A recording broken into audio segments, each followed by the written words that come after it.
Good morning. You are listening to KSFS Radio San Francisco. KSFS is proudly brought to you by the Department of Broadcast and Electronic Communication Arts here at San Francisco State University. Some rights reserved under the Creative Commons license. Oh my gosh. Okay. Good morning, everyone. This is Grief Support Group. I'm your host, Alex Piscatelli, and I'm back for a new season of Grief Support Group. Okay. It is a new year. 2026. You last heard from me in 2025, which doesn't feel okay. Like 2025 in retrospect, I've been telling people it was a good year. Like for me, it felt like a good year. I had goals. I always do like my goals at the beginning of the year, which I actually want to go over my ones this year, except I didn't take a photo of it. So this is from memory. So who knows if it's accurate.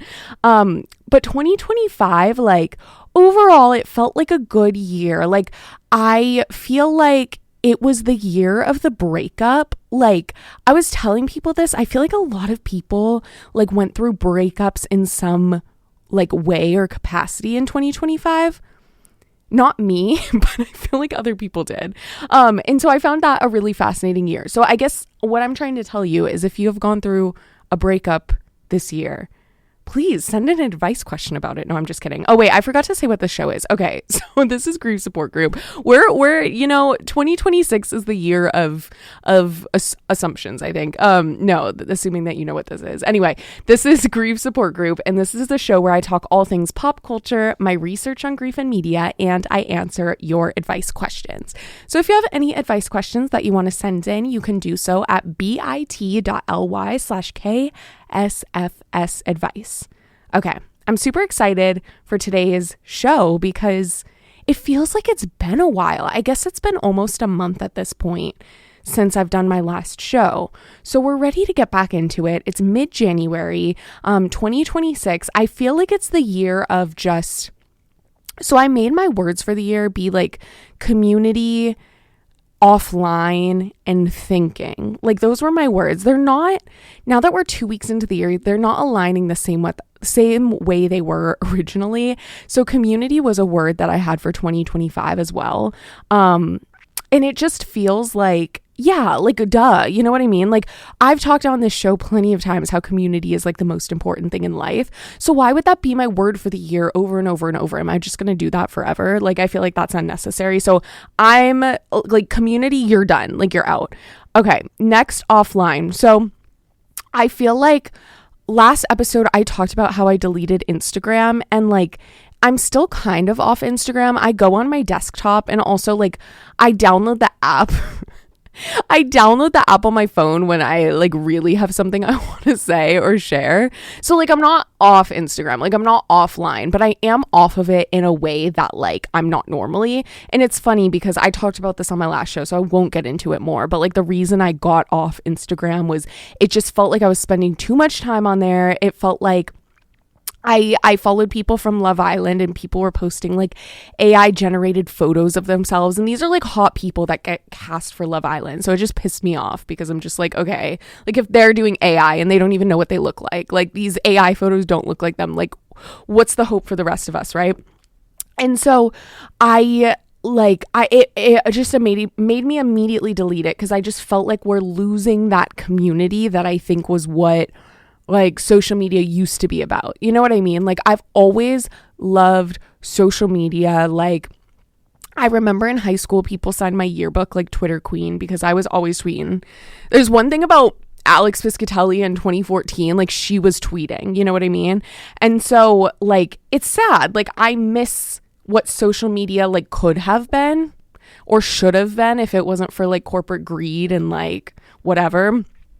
But yeah, so I think offline is my word because it kind of goes with that community, right? Like I don't want that like fake community that you get online. Like I want the real deal community. but that being said, like, I'm still gonna like share a thing or two, you know what I mean, and see what happens. But yeah, I think that's why my word is offline. Like, a goal that I have this year, one of my major goals, is that I want to do, because y'all know I make zines. I love making zines for every occasion. But I want to make like a Piscatelli Chronicle, you know what I mean? Like, it's like a magazine that I send out like quarterly. The Piscatelli Quarterly, I don't know, I'll have to workshop the name. And I just do like little like news about like what's going on.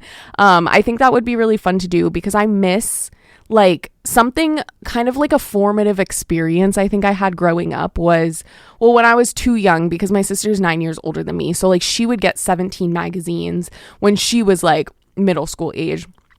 So I was like really young. And I would read her 17 magazines. Like, I'd look through them even if I couldn't read them. And I remember there would be like hard-hitting, the thing about 17 magazine that no one talks about is there was always like a really hard-hitting like true crime story. And I remember reading this when I was like 7 or 8.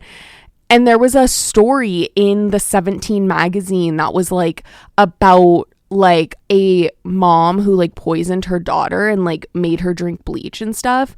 And it, because there was always just that hard-hitting journalistic piece in 17. Like, I hate when people kind of like poo-poo like women's magazines or women's media, because I think they do really great work. And like 17 magazine is a great example of that, where like, yes, there was a lot of fashion and beauty, but all that can coexist with like true, like, I don't know, like journalistic storytelling, you know what I mean? Anyway, that's a really specific, but like that was really, I like read that at 7 or 8 and I got really scared. And I feel like I've always, ever since I was little, I've had intrusive thoughts. So I was always scared I would just like drink a cup of bleach. Like, it was just something that really like rattled me like for the years to come.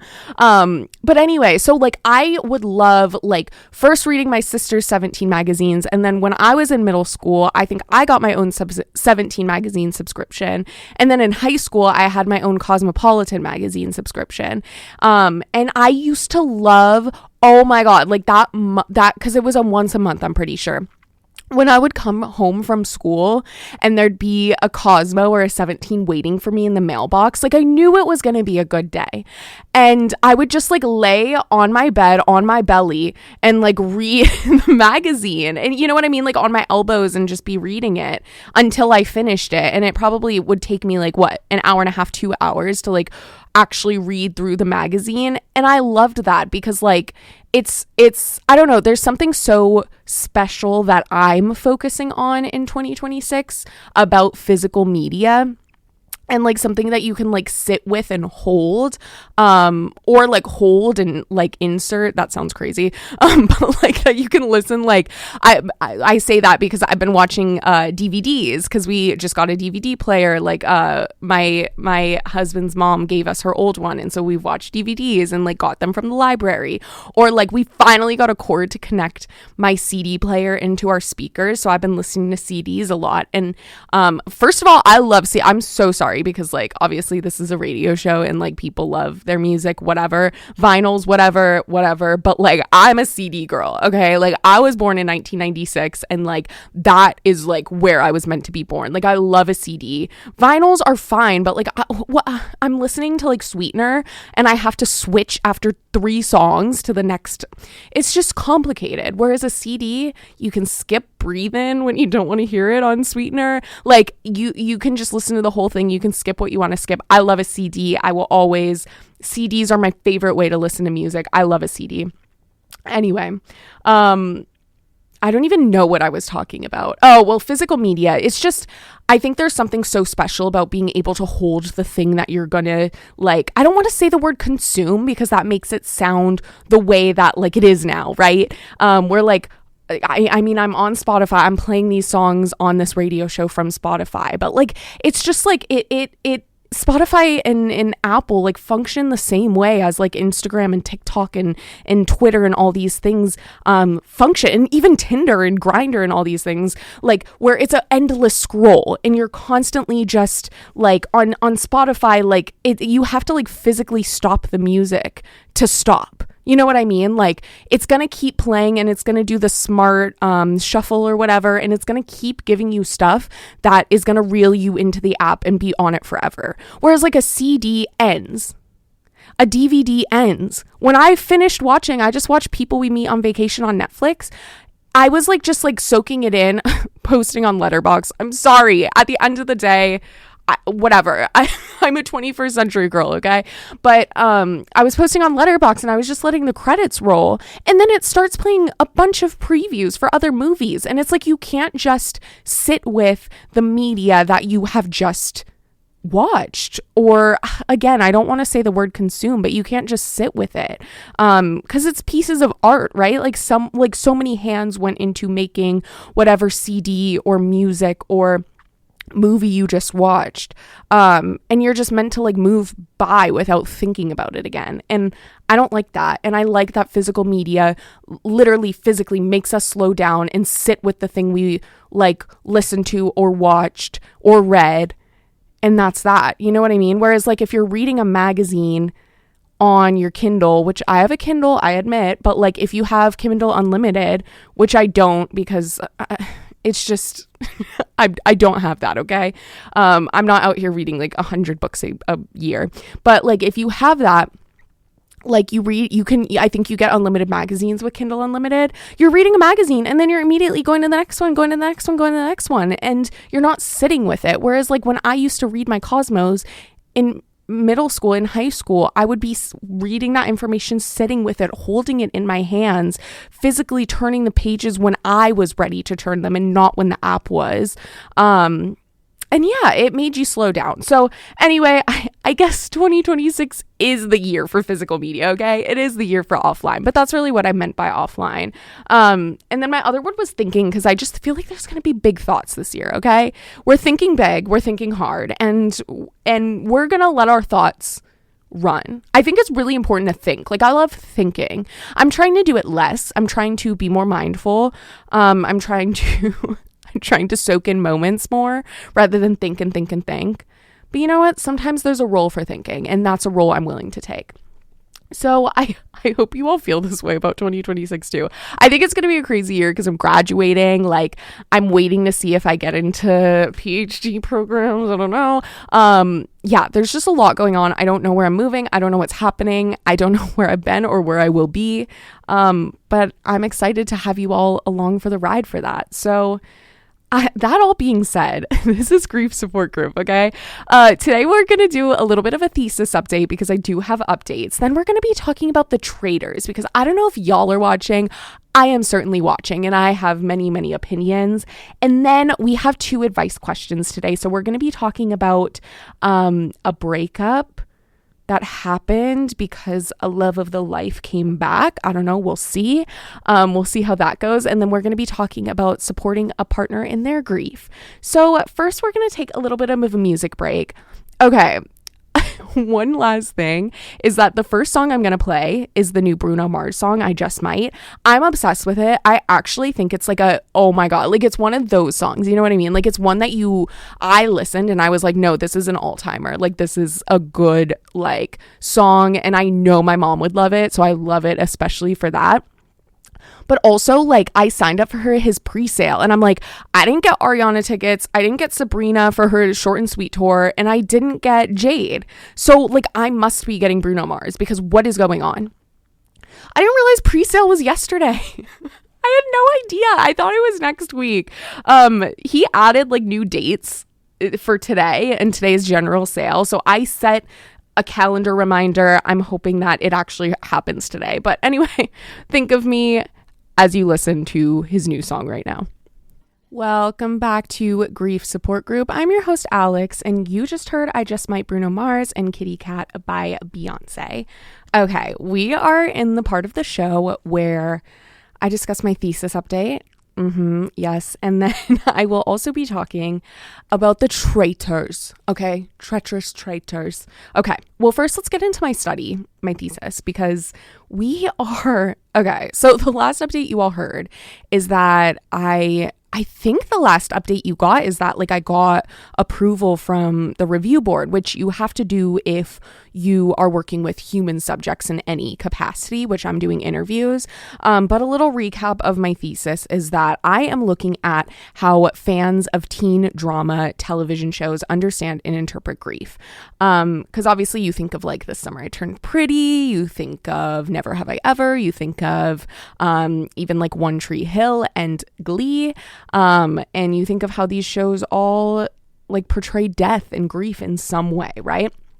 So that's where I'm at. So like last semester I had to do the whole proposal, which is like, I hope I'm not repeating myself for anyone, but yeah, you have to do everything, like the methods section, how you're going to do the study, like the background of it, which is the literature review of like all the research that's been done that like kind of like builds the story of what you're doing. So yeah, all that part is done. So now I have to actually like, oh my God, collect the data, right? I was so nervous because I'm essentially doing this like selection survey, like a pre-interview survey to find people to interview, right? Because I am recruiting from fan spaces online. So I'm looking at like Reddit and Facebook and different places that people are going to be fans of and discuss these shows. I was so nervous to post this.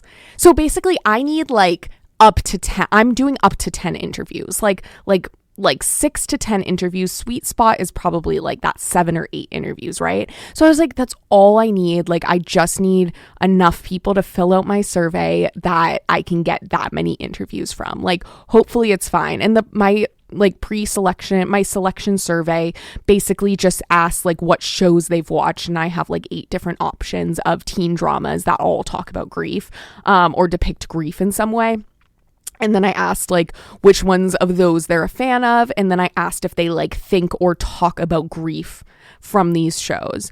And I was like, so I posted it. I've only posted it in like 2 pages so far, 3 pages now, because I was waiting for, I like reached out to the moderators before posting because like I want to have a good relationship with them, especially if I want to do this kind of research like moving forward, right? Like I want to have be good vibes. I don't want to get kicked out or anything.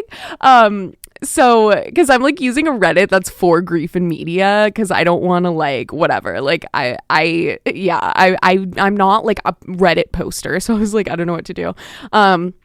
But I reached out to them, was waiting for approvals, different things, but only posted on 3 pages, and I identified like 15 that I could reach out to, and just like reaching out to more depending on how many responses I got. Literally only on 3, I already have like 80 responses, which I'm like, wait, what is going on? I got like 5 responses in my first like 10 minutes of it being posted, and I was shaking. I was like, no, this is insane, because like I actually like thought people would like downvote me and like no one would interact with me. Like I was actually freaking out. Because like the truth of the matter is like I shake when I'm nervous and I shake when I'm excited. Like I just shake, okay?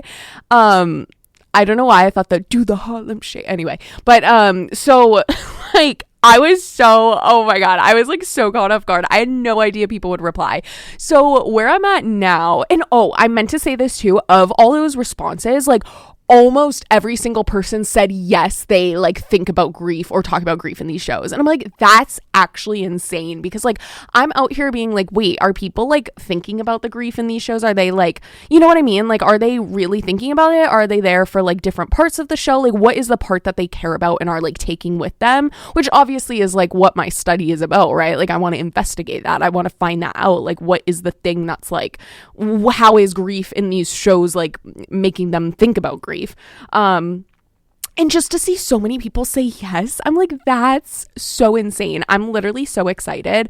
So on Monday, I am going to be reaching out to people and setting up interviews. And I'm just like, oh my gosh, obviously there's so much work to do, because like I have to conduct the interviews, which is like an hour each person, right? Like, so it's a lot of work. And then I have to like transcribe, and I have to like hella read through the transcriptions and like analyze it and do a thematic analysis from like all the whatever data I get from the people I'm interviewing. Like, it's a lot. Like, oh my God, it's a lot. And then obviously I have to write up everything and analyze it and whatever. But I'm like, oh my God, wait, I'm going to graduate. You know what I mean? I'm like, I guess I was nervous I wouldn't get people. And I'm like, obviously, I still have to schedule an interview with people. Like, we're not, like, Coast is not clear yet. Obviously, there's still, like, more wrangling to do.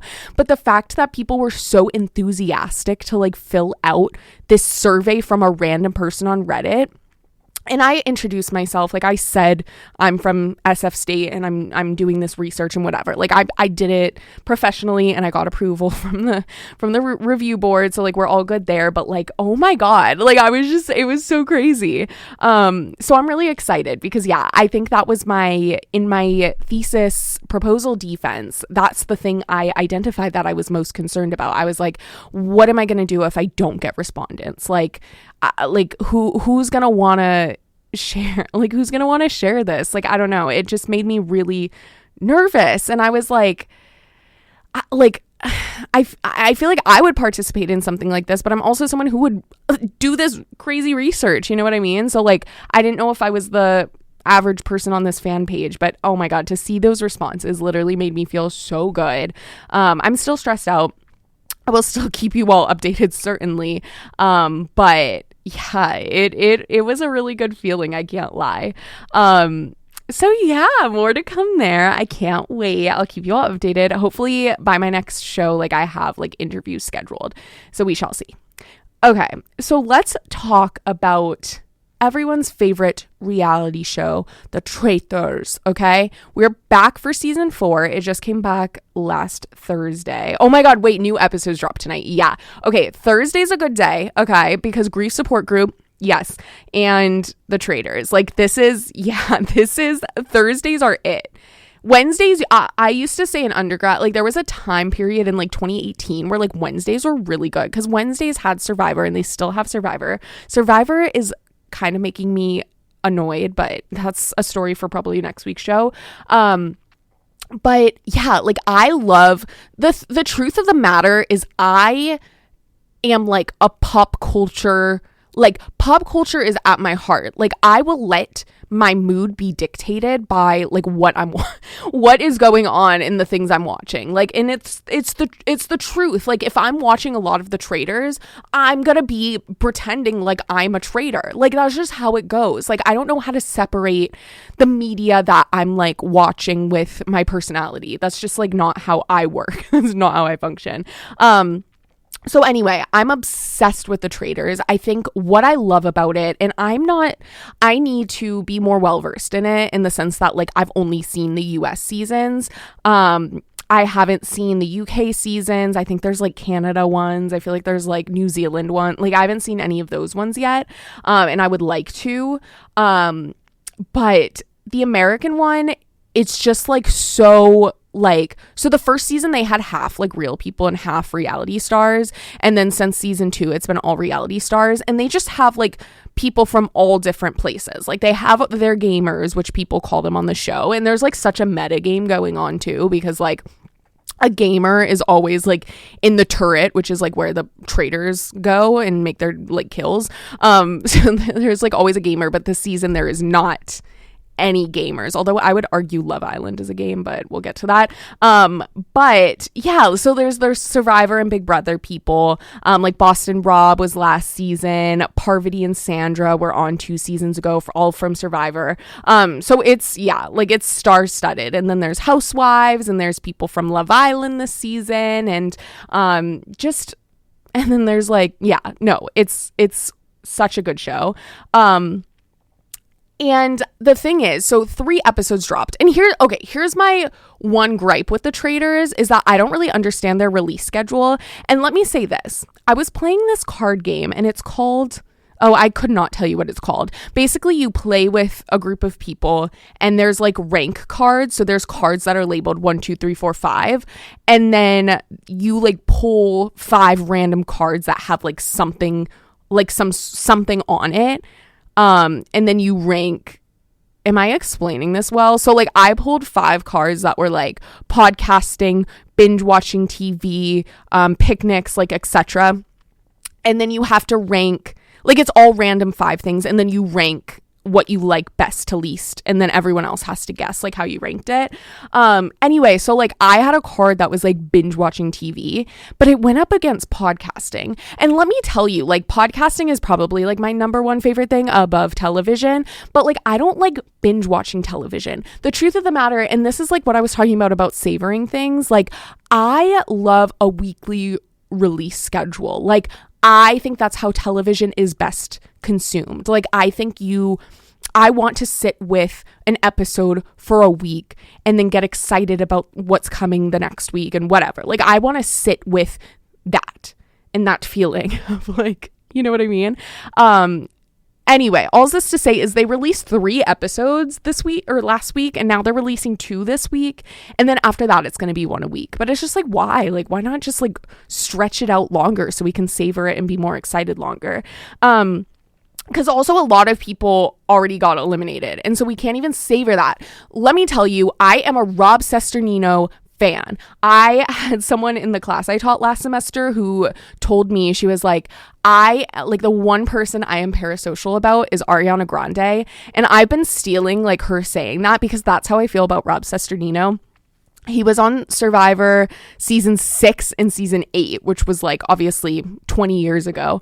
And he has a podcast called Rob Has a Podcast and like covers Survivor. But I have literally, like the reason I do podcasting and radio is because of Rob Cesternino. I started listening to his podcast in like 2014.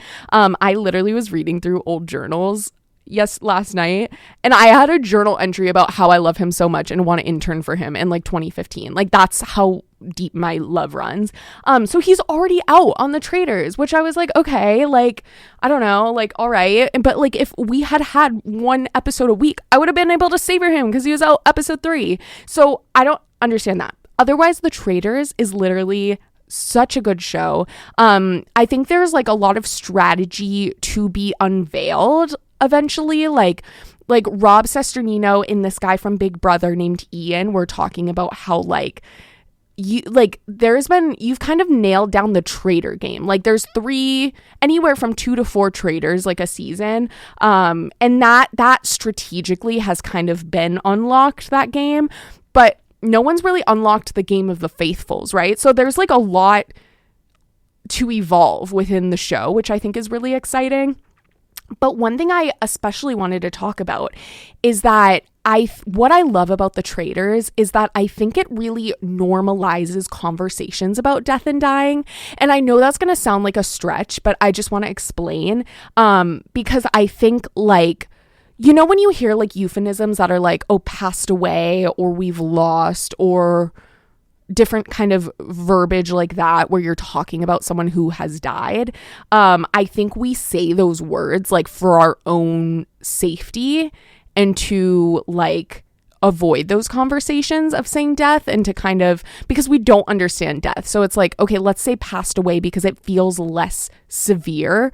But then I think when we're only using phrases like that, like you're kind of taking away the seriousness of it, and you're kind of not able to grieve it in the same way. And I'm not talking about if you say it here and there, like whatever, but I'm saying if you exclusively use language like that, like I feel like sometimes I'll see people post about a loved one who has died, but they don't like say died. So like I don't even understand necessarily like what has happened. And so it's like, how do you support someone if you don't know what's happened either? Like it just kind of like takes away the finite nature of what death is, and how can we possibly begin to discuss it and you know, process it if we're not like giving it the correct name and definition, if that makes sense. And so like an example of this, so on the show, on the Traitors, like they're constantly talking about death because in the game the Traitors murder people, right? And what I loved about that is that I feel like naming death in that way and saying, oh, blah blah blah died last night, or the Traitors killed blah blah blah, like it feels like really harsh language, but like I feel like the way like using that is like important because then we're kind of getting practice in saying words like that. Like there's this moment where there's a comedian named Ron, I think Fuchs is his last name, but he's on this season of the Traitors.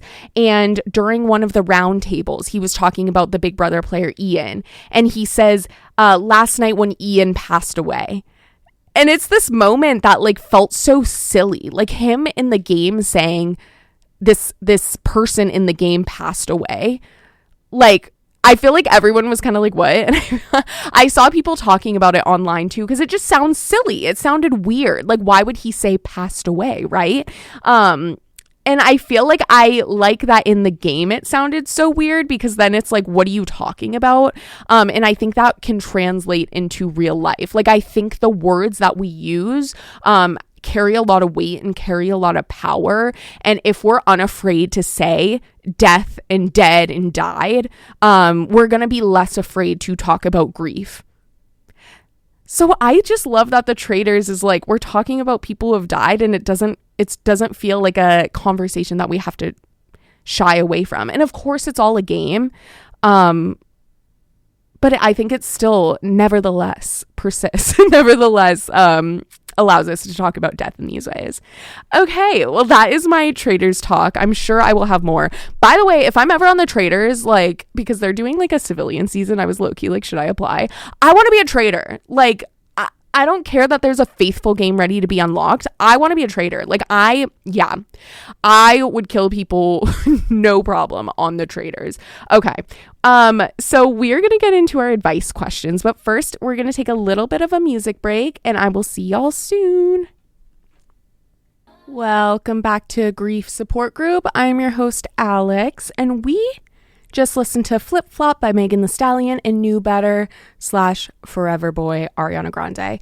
And you know I'm always going to play, the truth of the matter is I'm always going to play an Ariana song. Like always. Like it's just inevitable. Her music is part of me. It's just what's going to happen. I'm probably like 75% of my shows I'm going to play Megan Thee Stallion. And yeah, that's just how it goes. It's like you hear a different song I like from the artist I like every week. I feel like that's kind of how it goes. Anyway, we are in the part of the show now where I answer your advice questions, which is really fun because I got some good ones that I'm excited to unpack and tackle with y'all. Okay, so that being said, if you have an advice question that you would like to ask on a future show, please do so. You can do so at bit.ly/KSFS advice. And then I'll get them. And it's anonymous. And you can say whatever you want to say. I love a long story. And people today gave me some stories. One of them said, like not to share part of it. And that's fine, but the other person gave a long story. So let's start with the longer one. This person asked, my boyfriend of 2 months recently broke things off because his ex from 1.5 years ago, who lives in another country but was like the love of his life, broke no contact and said everything he wanted to hear back when they broke up. He said he loves me, which he said for the first time during the breakup, and wants to stay with me, but he's too emotionally confused now and needs time to sort out his feelings on his own. So it might just be a temporary break depending on how that goes. I get he needs space to sort out his feelings, and I think he handled things honestly and maturely considering the situation. But I'm struggling a lot with the uncertainty and if taking him back after all this would be a good idea. The relationship was 10 out of 10 before this. Any wisdom is appreciated. Okay, I love this question. I don't love the situation, I guess I should say, but what I love about it is it seems like everyone, well, maybe not the ex, but it seems like your boyfriend and you have a lot of respect for each other. Like what is good is like, it doesn't feel like there was any sort of like cheating or bad things that happened or like dishonesty. Like Okay, so you guys have been dating for 2 months and he broke things off because his ex from a year and a half ago. Okay, so they broke up a year and a half ago and then that person reached out and told your boyfriend all the things. Okay, I see. So I think, like, first and foremost, what, like, signifies to me that if you do continue a relationship with this guy after, you know, he sorts out his feelings or whatever, he sounds like a good guy, right? Like, you already knew about this ex situation, or at the very least, like, he told you as it was happening. So he was honest there. I think that's, like, obviously, like, you don't want to break up, right? But I think the fact that he broke things off because he doesn't feel in a good place to be in a relationship with how he's feeling and with what, like, that message that he got from the ex gave him, I think that's good. Like, I think you both have only been dating 2 months and not trying to downplay that in any sense, because I think a lot can happen in 2 months. It's still early on for you both. And I think he said he loves you. And I think he's doing what he thinks is best in this situation where he's emotionally confused. He doesn't know how to move forward. He probably needs time on his own to figure out how he's feeling about the ex. I presume they're not going to get back together or anything. First of all, the ex lives in a different country, as you said. Second, it sounds like the ex is kind of like not forthright with their feelings, right? Or like, who knows if the ex just realized all these things, or if the ex was like, if he was waiting around for the ex to say something when they were together. Like, who knows what that situation is. But it doesn't sound like that would be a good relationship. You know what I mean? Like, for him, that was the love of his life. But I think oftentimes when you're not with the love of your life and you talk about someone who was the love of your life, something had to happen for them to break up. You know what I mean? Like, you're either with, if you're saying you have a love of your life, you're either with them or you're going to realize they weren't the love of your life. You know what I mean? Is that too harsh to say? Because every circumstance is different. And my mind always goes here because, like, I've had a lot of death, obviously, in my life. This is besides, like, widows and anyone who's died. This is saying, like, people who are broken up and not together. If you call someone the love of your life and you're not with them, I don't think they were the love of your life. Like, something probably happened. Or maybe you'll get back together again, but something probably happened for you to not be together. So if this ex is talking to your boyfriend and giving him all these, like, emotions that they had that they weren't saying during the relationship, like, were they the love of his life? Like, they couldn't communicate that with him when they were together. And I think the love of your life would be able to communicate. You know what I mean? Again, I might be being too harsh, but I think your boyfriend is doing the right things. I think this ex is not doing the right things. And I think your boyfriend needs to think about that, because that's a lot. That's heavy. That's a lot. And I think it's good that y'all are taking a break right now. Because, again, you said he handled things honestly and maturely. He needs space. Okay, so we addressed his side of it, right? Now let's address your side of it. You were just with this person for 2 months that he said he loves you, and you obviously have strong feelings for him, and you obviously think very highly of him and how he handles, or let's say how he navigates life, right? Like, this is a big situation. You saw how he navigated it, and you like that, and that's great. I love that. But there's uncertainty, and you don't know if you will take him back or what will happen. I will say this feels like a very, and you said the relationship was 10 out of 10. I will say this feels like a very unique situation in the sense that I don't think there's a black and white answer. Okay. I don't think, if you, for example, if you take him back or you get back together, let's call it get back together. Let's, like, not even say the take him back thing, because, like, I don't want to put the onus on, like, oh, we're waiting for him to decide. You know what I mean? Like, it's your decision and you decide what you think is best for you. And I'll say this, like, I think what he's feeling is, like, makes sense for the situation at hand. And I think y'all, like, obviously this would be different if y'all were together for a year and a half. And again, not trying to downplay the 2 months, but, like, I'm sure that's part of why he feels so all over the place. And so I think, like, like, I think you have to be there for him as a friend because you care about him, but also don't wait around for him necessarily. Like, do your own thing. Like, figure out how you feel. And if you get back together with him, it's not a taking him back. It's a, oh, we're getting together. We're getting back together. You know what I mean? I don't know if I'm making sense. What I'm trying to say is I don't think it would be like a bad thing if you got back together, but I also don't think you should like necessarily wait for him to define that either. Like, I think be there for him as a friend and as someone you care about. You obviously, I mean, he loves you. I don't know if you love him, but you obviously care a lot about him. Be there for him as someone who cares about him. But don't think about it as like oh, I'm waiting around for him. And I'm not saying you are, but I think that's what you're struggling with, right? Of the uncertainty of it. And so maybe, oh my God, I feel like I'm like running in circles trying to answer this, because what I'm trying to say, like, I can't give proper advice because there's no wrong answer. Like, I just feel like, okay, I'll give an example. If I was in this situation, I'm like going back to 2019 when Jack and I were together for only 2 months. Like, it was still early on. We had said, when we were like boyfriend and girlfriend, we had already said I love you 2 months in. So 2 months in was like January 2020. Okay.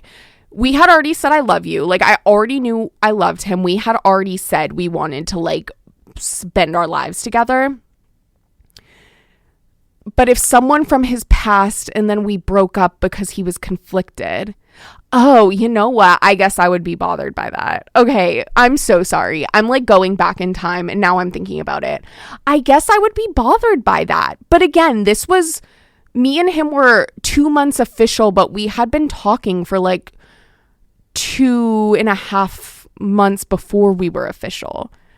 So like that was more 5 months in. But then if that happened in like November, we didn't say I love you by November. You see what I mean? It's complicated. Every situation is different. Like, do you want to end up with him or do you not? You guys didn't say I love you yet. I'm so sorry. I'm really going off in circles. I guess another note I wrote down, which I haven't even been looking at my notes, I've just been thinking out loud. A note I wrote down is like, I think he does love you and his ex at the same time. And I think that's a very like plausible situation. Like, I think it's very natural to love multiple people at once, because if you truly love someone and you break up, like, that doesn't just go away. I guess I did right, but don't just wait around for him. Okay, because that's the thing. If I felt a strong connection with my now husband and this happened 2 months in, I wouldn't wait around for him. I wouldn't. I think I would care enough about him as a friend that I would still reach out and check in on him. But I wouldn't wait around 2 months in, but I think we would still get back together. Do you know what I mean? Like, I think it's fine for him to sort out his feelings. Oh my God, I'm spending so much time on this question, but you actually have me like in a kerfuffle. Yeah, I think there's no wrong answer. Don't wait around. It's not you taking him back. It's seeing how everything falls into place, because who knows, maybe this ex really like put him through the ringer and he needs time now to process it, and maybe he needs like 6 months, and who says you're gonna wait around 6 months? But in 6 months, when you're living your own life and he's living his own life and you guys come back together, that's not you waiting around for him. That's it happened naturally. So I guess all's to say oh my God, I'm so sorry. You really had me in a pickle. All's this to say is I think there's no wrong answer. Feel good about the decision you make. Be there for him because you care about him, but don't wait around for him. That's my final answer. Did you hear me clap? That's my final answer. Okay. I took way too long at that. We're going to listen to a song and get in our last advice question. I'll see you soon. Welcome back to Grief Support Group. I'm your host, Alex Piscatelli, and we are here to answer one more advice question for the day. Yes, this has been a wonderful new season of Grief Support Group. Yes, we're getting better and better every day. Am I right? Okay, so if you have any advice you want to ask for a future episode, please do so at bit.ly/KSFS advice. It is anonymous. I will not know who you are. I actually have no idea who anyone who sends things in are. I literally never have an idea, never have a clue. Okay, so and I don't say that to like, I'm not saying that in the sense that like I swear your thing is safe with me, although I do swear that. It's more that I'm just like, oh my God, wait, like who is this? Like sometimes I try to figure out who it is and I can't. Anyway, okay, so we are back and this question said, supporting a partner in grief, specifically for holidays and times of the year that are harder for them.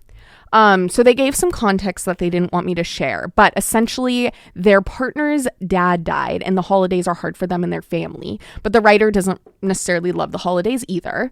So they said, would you suggest trying to start new traditions, do spontaneous things? How can I include and support his mom?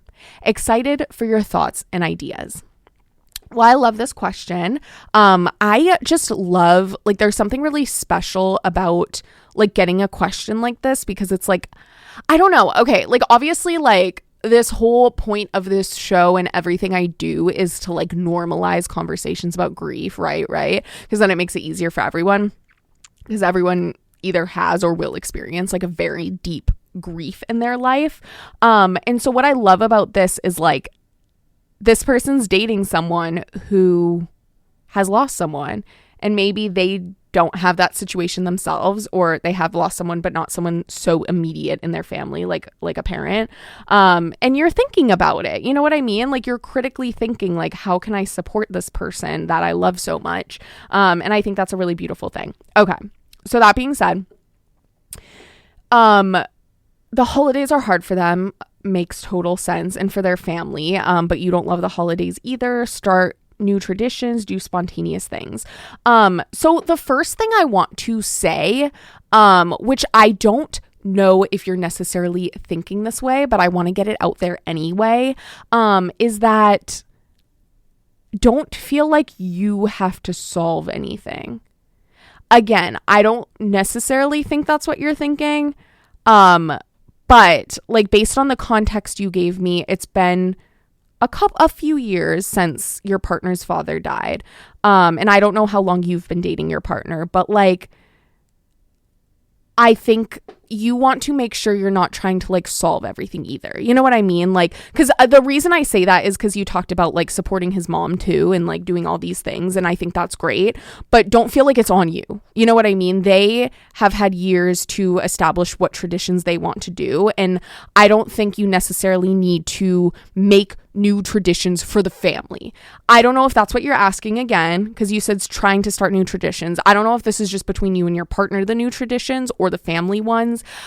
I would kind of step back on like trying to do stuff for the family, if that makes sense. Especially when you're not someone who you said you don't love the holidays either. So by that, I would presume you don't have like big, celebrations that you do with your family necessarily. Like it's not like you have, you always do like a Christmas Eve tradition with your family and you could invite him and his family to that. I'm presuming you don't have that. However, you talked about how you each like visited this holiday, each other's families. But like what I'm trying to say is don't make traditions with the family. Like if they have traditions and you all naturally establish them together, I think that's good. But in my answering this is not to do it with the family. This is for you and him to establish stuff together. Does that make sense? Because I think that could feel really jarring. Like, I think it would be really weird, for example, if I started dating someone new and, like, obviously a lot of holidays now are me and my sister and my husband. And I have, like, certain traditions I grew up with that we still do. Like the we don't do all 7 fishes on Christmas Eve because who has the time, you know? But we do like our baked stuffed shrimp, which is like a recipe my grandma always had. Like we do stuff like that. We have certain things we do. And I would feel really frustrated. Let's say Jack wasn't in the picture and I started dating someone new and they were like, oh, let's like round up you and your sister and like, let's do this and this and this. And this is our new tradition. And again, not saying you're going to do that, but I feel like it's really important to take a back seat because they are the ones who lost someone and are probably still figuring out what that time of the year means for them or what different traditions mean for them. Because you mentioned like times of the year that are harder for them, holidays, like whatever the death anniversary was, whatever the birthday, that person whose died's birthday is, like all those times are big. In addition to, I mean, who knows what other holidays were important to them, right? Or like me, I'm graduating this year. I'm like, that's going to be hard not having like my parents here. So it's just different things like that. But I would kind of hold back on trying to like solve it. And again, not saying you're doing this, but like there's something in me that felt like I had to say that because like, especially the way you asked about like including and supporting his mom, which is a beautiful thing. I love that you're doing that, but just like take a step back a little bit, I think. I think like, if you're looking at starting new traditions, I think that's a decision you and your partner have to make together in some way. And I also think new traditions, like, I feel like it kind of has to come naturally a bit. I think like I'd be curious, and you should like ask yourself this too, like, because you gave me a little bit of context about what y'all ended up doing this year for the holidays. Like, what did y'all love? Like, what collectively you and your partner like felt the most right? Was there anything like in particular that came up? Like I think little traditions can start all the time. Like I don't think we did this before my dad died actually, but after my dad died on Christmas, because like growing up we always chit-chatted at a Starbucks, okay? Like me and my parents and my sister and a couple of my cousins, like all the time we would go to Starbucks and just talk. Like on Sunday mornings, we would always do that. Random times throughout the week, we would do that. Like I love sitting at a coffee shop and talking. And after my dad died, I'm pretty sure that's when my mom and sister started going to Starbucks on Christmas morning and like getting Starbucks and like vibing and talking. We haven't done that since my mom died, of course, but like I feel like that just happened and we loved it. And then we started doing it every year. So I think see what organically comes up. And I love that you're thinking this through, but I feel like especially because you had indicated it's been a few years since his dad died. I think seeing what happens organically and seeing what makes y'all happiest, and you know, maybe for you trying to support and be helpful, you could ask stories during these times of year to his mom and to him and be like, tell me about your dad, or like, what would your dad think of this? Or, and again, don't do it too much. Don't feel the vibes. Like not everyone wants to necessarily tell stories, and especially if it's like in front of a bunch of people, maybe do it one-on-one more. But I think what's really important in grief, in the holidays and in big times of year is going with the flow. You cannot anticipate how you'll feel any given year at any given time. You cannot anticipate like what's not going to feel right anymore. And so go with the flow. Like I think that's really important. And I love that you're thinking about this. But I think the most important thing here is to be there for him and for his mom and for his family and let it flow naturally and not trying to solve everything. Does that make sense? But I love that you're thinking about this. I really do. But that would be my answer. Just let it flow. And ask yourself what went well this year. And maybe talk about it with him. Maybe be like, what do you think went well this year? Did you like that? I don't know. Maybe, again, I'm making an unfair assumption. I don't know if this was your first holiday together. And that's why the question is coming up. Or if it just felt like kind of a culmination or what of a few years of just like the holidays not feeling right. But go with the flow. Trust your gut. Be there for him. And have fun. I was going to say happy holidays, but it's certainly not that time of year anymore. Okay, well, thank you to my 2 advice askers. This has been another episode of Grief Support Group. If you want to ask an advice question for a future show, please do so at bit.ly/KSFS advice. Yes, that is bit.ly/KSFS advice. And okay, so next week I'm actually going to oh my God, you guys, I'm going to Seattle this weekend. I'm super excited. I've never been. But I'm going to San Diego and LA next Thursday. So I think I'm going to do my show Wednesday, more to come there. But hopefully Thursday is going to be like my day, you know what I mean? So I'm super excited. Yeah, thank you all. Happy New Year. I don't know why I don't know how to end this. Okay, love you guys. Bye.